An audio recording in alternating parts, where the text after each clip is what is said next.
Security events are appearing more frequently in the news, and the level of sophistication in these attacks is rising. Meanwhile, employees are working remotely, and more applications are moving to the cloud. Organizations around the world are asking how they can better protect their users, customers, and data. A set of principles called Zero Trust is gaining momentum. It's an approach relevant to our current world where old security paradigms are no longer enough. As developers, we have an important role to play in building trustworthy applications that adhere to Zero Trust principles. My name is Saeed Akhtar. I'm a lead program manager on the Microsoft Identity Platform, working on developer experiences and authentication libraries. And I'll walk you through how to build a Zero Trust ready app with my colleague, Kalyan. Hi, thanks, Saeed. My name is Kalyan Krishna, and I'm a program manager in the Microsoft Identity Division. My work is focused on driving great developer experiences with the platform and Microsoft Graph. Here's the agenda for today. We'll start by talking about Zero Trust and what it means. Next, a short introduction of the Microsoft Identity Platform. Then we'll cover the steps for building a Zero Trust ready app and a set of best practices. And along the way, we'll talk about the rising expectations for organizations and how they manage and control apps as they move to a Zero Trust posture. Zero Trust is not a replacement for security fundamentals in place today. Security must be kept in mind throughout the development lifecycle. For example, early on, you might do threat modeling on data flow within your application architecture. During code development, code reviews ensure against things like buffer overruns. Late in the cycle, penetration testing is used to find vulnerabilities. These are all security best practices, and you should continue doing them. But these security basics are not enough for two reasons. First, we've seen the level of sophistication continue to rise for attacks. Second, the work from anywhere workforce has redefined the security perimeter. Data is being accessed outside the corporate network and shared with external collaborators such as partners and vendors. Corporate applications and data are moving from on-prem to hybrid and cloud environments. Traditional network controls can no longer be relied on for security. Controls need to move where the data is, on devices, inside apps, and with partners. And that's why identity is going to play a foundational role in the solution. And that's where Zero Trust comes in. So what are the core principles we should keep in mind to take a Zero Trust approach? Zero Trust is a simple concept with three core principles. First, verify explicitly. Always authenticate and authorize based on who the user is, where they're coming from, the device they're on, and what data and application they're trying to access. Second, least privilege access. Limit user access with just-in-time and just enough access, risk-based adaptive policies, and data protection. Third, always assume breach. Minimize the blast radius. Prevent lateral movement from within the system to other parts of the system. And ensure sessions are encrypted end-to-end. Let's talk about the Microsoft Identity Platform, which is our unified identity platform for developers.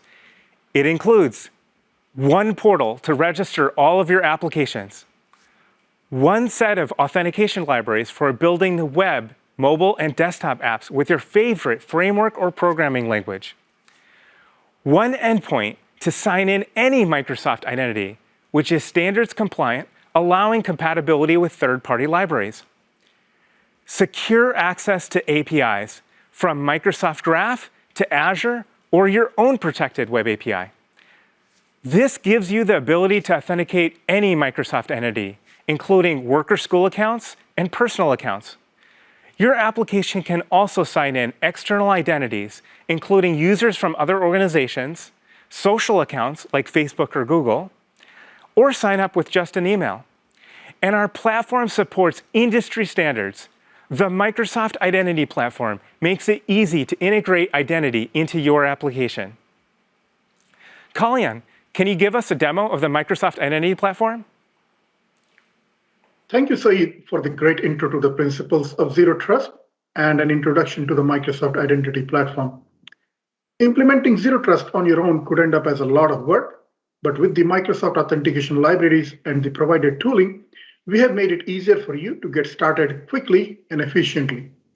The libraries specially take advantage of modern protocols like OpenID Connect and OAuth 2 for authentication, authorization, and help provide a simple yet great single sign-on experience. So let's start with the resources and tooling that developers can use to get started quickly and easily. We will start our journey from within the Azure portal.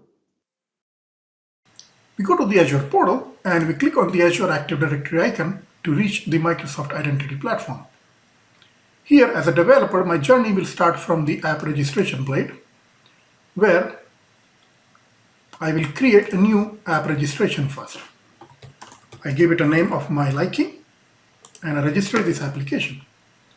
Once the application is registered, I want to learn more about how to work with code and configuration. Here, I click on the Quick Start blade, which gives me various types of applications available to integrate with the platform and code samples related to those. I am integrating a web application and I would like to see a code sample for ASP.NET Core. I click on this. I am presented with a page which gives me some details about what this code sample is about, including an option for me to make the necessary changes in the code and the configuration here in the app registration for this code sample to work with this app registration. I do those changes and I download the code sample. So after unzipping the code sample, I have opened it up in Visual Studio Code and I can see in the app settings file there are a set of changes that have been made to make this sample work with the Identity Platform's app registration. I have compiled and run the app, and now we'll go to the browser and see how the sign-in looks like. Once my application starts, the authentication libraries take me to the Identity Platform to authenticate myself, where after providing my credentials and consenting to a basic set of permissions, I am signed into my application. This is how easy the journey to get your application integrated with Identity Platform is using the Microsoft authentication libraries and the tooling we have provided. At this point, I will let Saeed continue to expand more on how to get your applications Zero Trust ready. That was quick to get started, and we're already well on our way to building a Zero Trust ready app. If you didn't see your favorite language or framework, check back soon. Our support is expanding, like the recent MSAL node library that just became generally available. Before we dive deeper, we want to acknowledge that the implementation of Zero Trust is still evolving. Each organization's journey is unique, but a logical place to start for most customers is identity. So what are some of the policies and controls that we see organizations prioritizing as they roll out Zero Trust? First, organizations are restricting consent to low-risk permissions for publisher-verified apps. While access to data in Microsoft Graph allows for building rich applications, I want to emphasize that no data can be accessed without consent. Before your organization or your customer grants consent, they will evaluate permissions that your app is requesting and the trustworthiness of your app. Organizations are setting up credential hygiene and rotation policies. Secrets such as certificates or passwords are one of the most important assets to secure because it allows an attacker to move deeper within the system. Third, organizations are rolling out strong auth. IT administrators expect to be able to set policies requiring multi-factor authentication. Organizations are blocking legacy identity protocols and APIs. This includes blocking older authentication protocols, such as basic authentication, and require modern protocols like OpenID Connect and OAuth 2. Microsoft announced an end of life of June 2022 for Azure AD Graph and the legacy ADEL Auth library. Organizations are ensuring applications that they depend on are prepared. Rolling out strong auth aligns with the verify explicitly principle, but dueling multi-factor authentication too frequently would be disruptive for users. Conditional access allows for a smarter approach, and it's one of Azure Active Directory's fastest growing features. Let me explain how it works. It allows for taking in signals such as the user's location, the device being used to sign in, and the application and risk assessment. And based on a set of conditions, it may be appropriate for the organization to require stronger auth, such as multi-factor authentication. What does this mean for us app developers? At any point, silent token acquisition could fail, requiring an interactive prompt. But don't worry, we made it simple to build your app. And by using Microsoft's authentication libraries and following along with our quick start, we'll take care of the heavy lifting. Out of the box, your application will support things like conditional access, managed device scenarios, and the latest innovation like passwordless and FIDO. Using the authentication libraries is a best practice for Zero Trust, but there are a few other things to keep in mind. Kalyan, can you walk us through some of the other best practices for building a Zero Trust ready app? Sure, Saeed.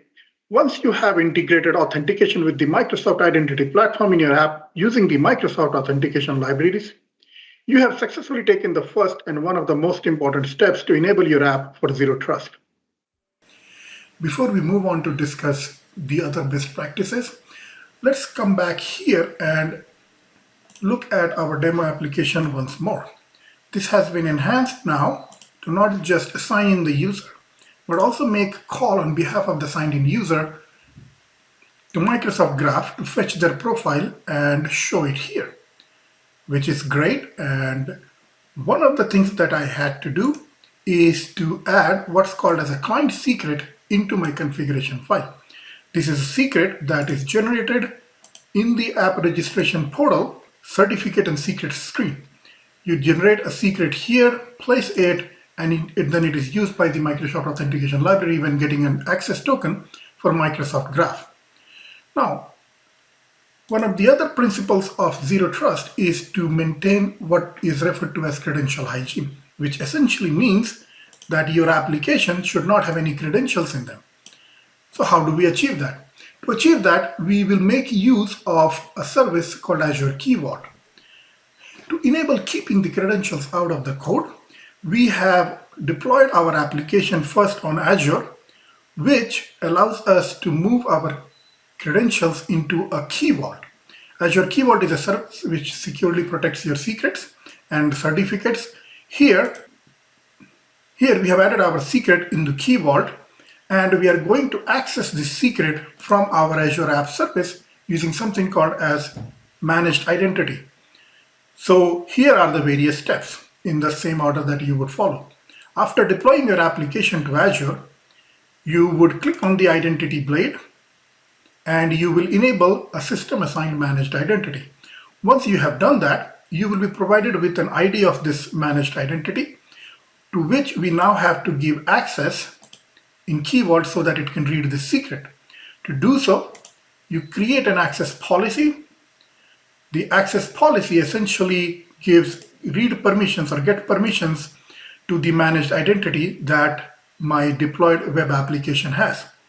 Once I have a system assigned managed identity capable of reading secrets from my Key Vault, the next thing that I do is to make some changes in the code to essentially read the secrets not from the settings file, but from the Key Vault. This is done by writing some bit of code here in the Visual Studio. We have added a method by the name of getSecret from Key Vault, which uses the Azure Identity Library and default Azure credentials to read a secret using the managed identity. This is called up here in this piece of code, which once uncommented would basically set the client secret in the authentication coordinates from the Key Vault rather than reading it from the app settings file. Once you have done this, you can go to the app settings file, you can delete the client secret, redeploy your application back into your Azure web app, and there it is. Next time the IT administrator wants to rotate their credentials, They can go to the app registration, generate a new set of secrets, add them here, replace the key vault secret in the key vault screen, and there it is. No downtime required, no redeployment of your application required. While in this demo, we have used the client secret as an example. And by the way, this is a link to the sample that I have used here, and you can also use to learn all the various steps that are required to move credentials out of your code. While we have used secrets here as an example, we recommend you use certificates as they are safer and much easier to revoke in case of a compromise. Now, let's talk a bit more on the other principle of zero trust, that is to use least privilege access in more detail with an example. For this, we have selected the Microsoft Graph API as an example. Microsoft Graph is the gateway to tremendous amount of your data in the M365 cloud and provides a rich programmability model for applications to access the data and build rich and connected experiences. To present one great example of using least privilege access, we'd use the Microsoft Graph API as an example. The tool is available at aka.ms/ge. Once the tool is started and we have signed in, we would pick up one of the available APIs in the left column. And once we execute it, we get the results from the Graph API as expected. What we want to look here is a list of permissions that are available for applications in the order of least to the most privilege to make successful calls to these APIs. The principle advises that we should use the least privileged permission instead of the highest privileged one. Developers are often tempted to choose the higher privileged permission under an incorrect assumption that it actually makes their application development easier. This is actually a very wrong, if not dangerous, assumption to make. High privilege permissions makes your apps more vulnerable to attacks and should not be sought unless absolutely necessary. Next, I'm excited to introduce Continuous Access Evaluation, or CAE. CAE allows Microsoft Graph to quickly revoke an active session in response to a security event. The events being evaluated are like a user account being deleted or disabled, MFA being enabled for a user, an administrator explicitly revoking issued tokens for a user, or a user being detected at risk. When CAE is enabled, tokens issued for Microsoft Graph are valid for 24 hours instead of the standard 1 hour. This is great for resiliency, as your app can continue to operate without going back to AAD for a fresh token every hour. And CAE enables Microsoft Graph to terminate an active session as soon as an event such as a user being detected at risk occurs. So let's proceed to see continuous access evaluation in action in our deployed web application. Here we are back at the application where I have signed the user out. We will sign in again to make sure that we get a fresh access token for Microsoft Graph for this user. We make a call to Microsoft Graph and we get the data as expected. Now, what we will do is locate this user's record in the Azure AD tenant. And once we have done that, we can see that there is a button called Revoke Sessions available here. We will click this button to revoke all access tokens issued to this user. We will wait for a moment for Graph to get notified.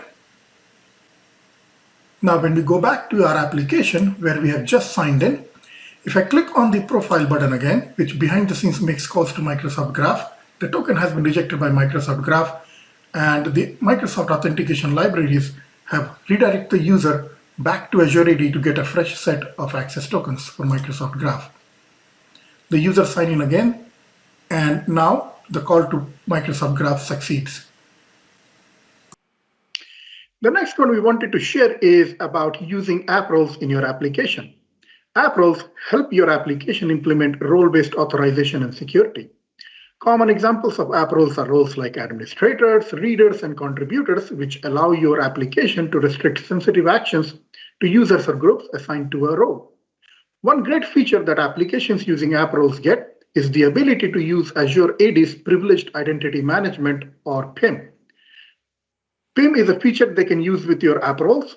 Using PIM, you can provide users with just-in-time and time-bound access to sensitive roles like administrator, thus reducing the chance of a malicious actor getting that access or an unauthorized user inadvertently impacting a sensitive resource.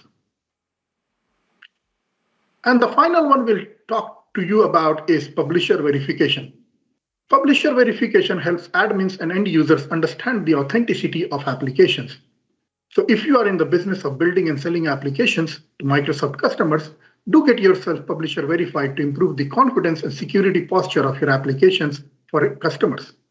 When an application is marked as publisher verified, it means that the publisher has verified their identity using a Microsoft Partner Network account that has completed an established verification process. This is great help to IT administrators who, when presented with applications that need higher privileged permissions, often want to ensure that the businesses that made those applications are verified by Microsoft. With this topic, we wrap up the best practices we wanted to share with you today. And now I transfer the control back to Saeed, who will summarize our learnings in this session. Saeed? Thanks, Kalyan. My personal favorite is the continuous access evaluation demo because it embodies Zero Trust. With this feature, Microsoft checks access on every call. It allows an organization to revoke a user session based on a risk event, such as a compromise of a user's password. This allows an organization to quickly minimize the blast radius. In summary, we introduced the concept of Zero Trust and the core principles to think about when building your app. We reviewed policies and controls that we see organizations prioritizing as they roll out Zero Trust today. The Microsoft Identity Platform and Microsoft Graph are ready to help you build Zero Trust ready apps today. Take advantage of Microsoft's authentication libraries to do the heavy lifting and follow the best practices that we covered in this session. We have the following resources available for you to get started. Check out the documentation and read more about Zero Trust. We have a monthly community call where you can stay up to date and give us feedback directly, and you can ask us questions on Stack Overflow. If you're interested in learning more about identity, be sure to check out these other great sessions at Build. Thank you for joining us. Together, we can build applications that are Zero Trust ready. Thank you, everyone.